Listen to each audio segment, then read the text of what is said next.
토요 핵심 산업선교 전도학 핵심 메시지가 다 우리 렘넌트, 내년 렘넌트 주일학교 어떻게 운영해야 될 것인가 하는 것에 대한 방향 메시지였습니다.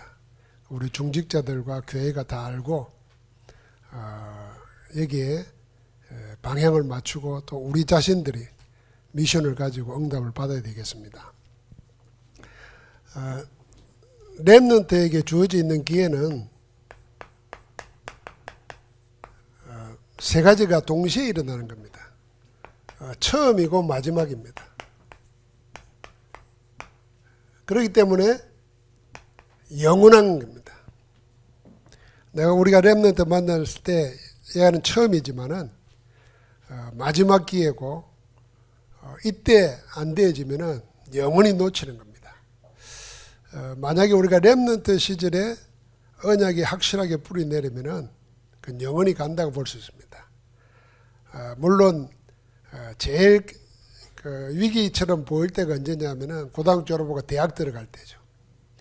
그래서 대학 들어가면은 사실 영적으로 보면은 이런 표현 좀 이상하겠지만은 종합 쓰레기장이라고 봐야 됩니다. 온갖 사상 이론들이 가득 차 있습니다. 다 옳다는 사람들만 있잖아요. 다 자기 확신 가지고 움직이는 인물들만 있단 말이에요. 그러니까 이 완전 복음에 뿌리 내리자면 그게 전부인 줄 압니다. 오늘 목사님 지금 이야기한 것처럼 현실이 그렇다는데 그렇게 보일 뿐인데 그게 전부인 줄 알고 거기 넘어가 버립니다. 그래서 잘 다니는 교회도 신앙생활도 그만두어 버릴 수가 있습니다. 그러나 렘넌트 시절에 뿌리 내리면은 그건 그렇게 무너지는 게 아니고 반드시 되찾게 되고 더 확실하게 돌아오게 되어 있습니다. 그런데 우리가 렘넌트 시절 아니면 절대로 안 된다는 걸 생각해야 됩니다.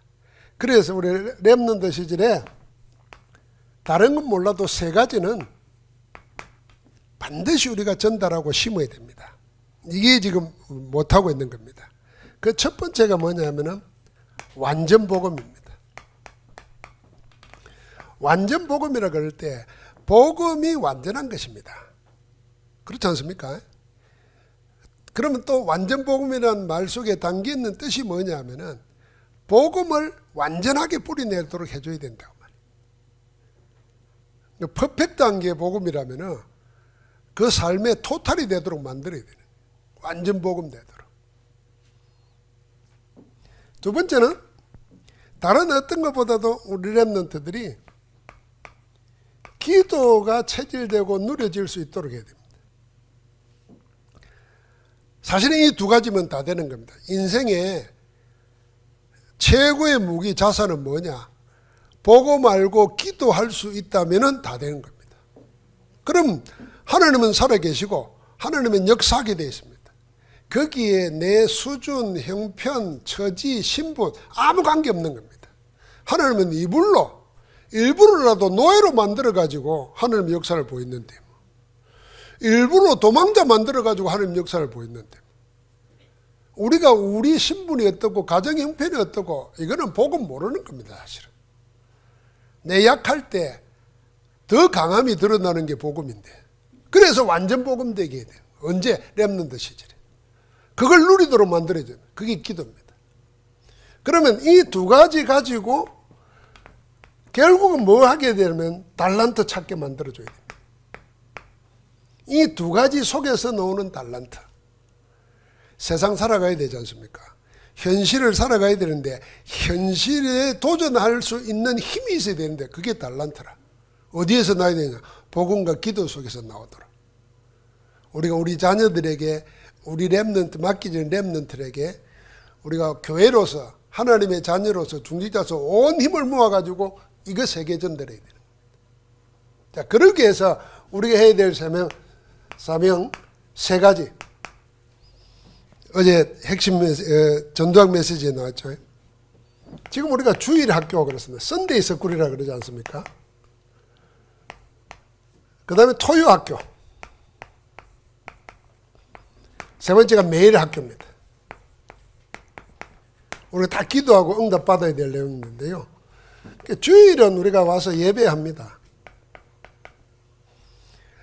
예배의 축복과 예배의 귀중함을 우리 렘넌트 시절에 알도록 해야 됩니다. 그래서 우리가 자칫 잘못하면은 우리 개신교는 예배가 뭔지를 모를 수 있기가 쉬워요. 예를 들면 천주교라든지 가면은 분위기에 압도되잖아요. 의식을 많이 하니까 그게 예배인 줄 알고 압도되잖아요. 그런데 우리는 예배가 어떻게 보면은 그런 데 비해서 보면 시설이나 하는 양식이나 보면은 좀 다르잖아요. 절에 가보세요. 일단 시커멓게 앉아있으니까 엎드리고 이러니까 예배처럼 보이잖아요. 그러니까 우리는 영으로 드리는 예배가 뭔지, 말씀과 찬양과 기도 속에서 성령 충만 있는 게 뭔지 그 예배를 알도록 만들어줘야 됩니다. 그러면서 기도하게 하고 교회 안에서 하는 모든 것이 캠프 아닙니까? 복음 이 세 가지 알도록 하시는 거니까. 이 주일학교 하는 겁니다. 그런데 토요학교는 이걸 더 구체적으로 이야기하면은 세 가지는 반드시 되어야 됩니다. 미래 캠프, 그 다음에 기도 캠프, 세 번째가 달란트 캠프입니다.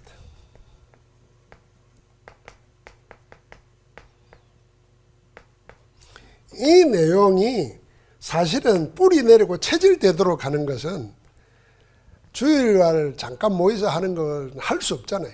그래서 토요일 날 미래 캠프에서 이게 뭐냐면 복음의 완전 뿌리 내리도록 해서 미래를 볼 수 있게 하고 미래를 이길 수 있도록 도와줘야 되는 겁니다. 그러면서 실제로 기도할 수 있도록. 오늘 방송하면서도 지난주에 유 목사님이 지난달에 렘넌트 데이 때 주었던 것을 아이가 정리를 했잖아요. 메모하게 하고 렘넌트 타임 가지는 거. 아침, 점심, 아침, 낮, 저녁. 이거 잠깐 정리했잖아요. 그런 걸 한 번의 경험으로 끝나는 게 아니라 그게 만약에 한 달이 되고 일주일이 되고 그 결과물을 우리가 초등학교 시절에 가지고 있다 생각해 보세요. 다릅니다. 우리 교회에서도 그 수재들이 많이 나왔잖아요. 하버드도 오고 다 했잖아요. 아이들 특징이 뭐냐면 전부 다 기도 수첩하면서 메모하고 다 했어요. 우리 현주는 어릴 때부터 했던 기도 수첩이 10년 가까이 되는 게 있다잖아요. 그럼 서울대학에서 박사과정 공부하잖아요. 그게 자살이 되는 거예요. 그럼 우리 렘넌트들이 기도 캠프 속에서. 그럼 우리가 가르치려고 그러면 우리가 기도 안 하고 그러면 못 하는 거예요. 우리가 기도 안 하면서 해봐야 이건 전달이 안 되는 겁니다. 그러면서 달란트 캠프를 여기서 전문성 있는 분들 소개해주고 요새는 비대면으로 그런 분들 유튜브를 통해서도 배울 수 있어요. 이 세 가지를 토요학교에서 사실은 이게 삶하고 관계되는 겁니다. 그러면은 매일 학교를 어제 영어로 통역하는데 매일 학교를 everyday school 이러더라고요. 그러면 교회와 관계없이 혼자 살 때 늘 자기 삶 속에 할 수 있도록 돕는 겁니다. 이게 뭐냐면 이 모든 것이 자기 생활 속에서 사실화되도록 해줍니다. 그럼 지금 비대면처럼 하면 우리가 서로 카톡으로도 할 수 있고 확인할 수 있고 그게 강제하는 것 같고 억압하는 것 같고 잘못되면 세뇌시키는 것 같지만은 그건 우리가 성령의 역사를 모를 때는 인본주의로 그려야 됩니다. 그러나 이 아이가 예수 그리스도를 영접하고 복음을 하면은 이 아이 영혼의 무게나 내 영혼의 무게가 같다는 걸 알아야 돼. 우리는 늘 아이는 영혼의 무게마저도 반토막이라고 생각하는 거예요. 그러니까 모자란다고 생각하지. 어쩌면 더 반대일 줄 모릅니다. 렘넌트의 영혼이 훨씬 우리보다 깨끗하고 더 클 수가 있어요. 우리는 영혼에 세상 것으로 깍 찌들어 가지고 틀린 것이 각인돼 가지고 오히려 말씀으로 못 받을 수가 있어요. 그러니까 누가 누구에게 도움 받겠어요? 차라리 우리가 렘넌트를 통해서 함께 하나님의 역사를 봐야 되는 거죠. 그래서 반드시 가도록. 결론은 뭡니까? 어제 핵심 메시지 서론에 이야기했습니다. 우리는 늘 이 세 가지가 방향입니다. 237과 치유와 서밋입니다.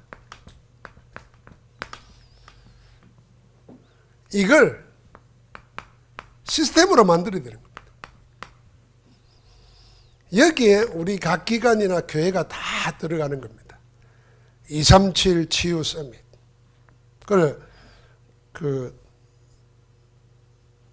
이제는 뭐 해야 되냐면, 우리는 지금 사실 237 하고 있거든요. 치유하고 서밋 하고 있는데, 이걸 좀 시스템화 시켜야 돼요. 조직화하고 좀 드러나게 이제는 해야 될 필요가 있습니다. 왜냐하면 그래야 우리가 전도 전체를 본다면 포항에 와 있는 다민족, 그 다민족이 연결된 자기 나라, 유 목사님 오늘도 계속 메시지할 때 그 이야기 하셨잖아요. 아프리카 갈 필요 없다는 거지 이제는. 옛날에는 선교 그러면 거기 가야 됐어요. 근데 지금은 아프리카 가지 않고도 얼마든지 제자훈련 시킬 수 있고, 실제로 진정한 선교는 그 나라 사람들의 복음 깨닫고 자기 민족 살려야 되겠다고 나서야 그게 진짜 세계복음화잖아요. 가서 괜히 거기서 살면서 뭐 하다가는 시간 낭비될 수 있잖아요. 그러면 그 축복을 지금 우리 교회에서 내가 우리 있는 포항에서도 찾아 누려야 됩니다. 자, 이걸 우리가 가지고 시작을 해야 되겠다. 자, 그래서 237 시스템 하면서 이 교회 건축도, 성전 건축도 이걸 놓고 생각하는 겁니다. 우리 중직자들은 성전 건축 놓고 실제로 기도할 때 그냥 막연하게 기도하지 말고요. 요새는 우리 청년들이 좀 하든지 교회에 올라와 있는 사진들 많아요. 예를 들면 해마다 교회 건축 대상 같은 것도 있어요. 교회 건축 문화라는 문화재 상도 주는 게 있다니까요. 그런데 건물 교회 짓는 거 있잖아요. 그런 것도 한번 인터넷에서 찾아보고, 이런 거 해서 우리는 이 시설을 여기서 놓는 거, 그림을 그려야 되는 거죠. 자, 그러는 속에서 우리 주일학 교회 학교라 그래서 렘넌트 학교, 렘넌트 학교를 전문화시키는 겁니다. 자, 이게 주일학교, 토요학교, 매일학교인데, 반대로 생각해 보면은, 지금 우리가 3단체, 또 3단체가 실감이 안 나거든. 그냥 세상 현실에서 볼 때 전부 다 뭐 하냐면은 이리 하고 있습니다. 교회만 그냥 전통적으로 모여가지고 하다 보니까 벌써 코로나 기간이 되니까 교인들 숫자가 얼마나 줄었는지 모르잖아요. 그 다음에 주일학교가 없어져버리고 자기도 모르는 사이 그리 돼버린다니까요. 이게 어느 날 급속하게 보이지 않는 가운데 나타나는 겁니다. 이 세상이 다 뺏기는 겁니다. 오늘 제가 2부에 때 이야기했지만 우리나라에서 만들어낸 문화가 그렇게 나갔는데 기독교인이 그런 모습으로 비치고 있잖아요. 그걸 만들어내는 사람들은 잘못했다고 말할 수가 없어요. 눈에 보이는 게 그거니까. 그럼 하나님 볼 때는 어떻게 했습니까? 뭔가 다른 것이 그게 아니라는 거. 교회가 그렇고 기독교인이 그렇지 복음은 그런 거 아니라는 거. 복음을 보여줄 수 있는 교회, 복음을 보여줄 수 있는 중직자 기독교인들이 나와야 되잖아요. 하나님 우리에게 맡겨주신 겁니다. 그게 렘넌트입니다. 이 방향을 가지고 마음에 기도를 시작하시고 내년부터 새로운 응답을 받는 축복이 있기를 바랍니다.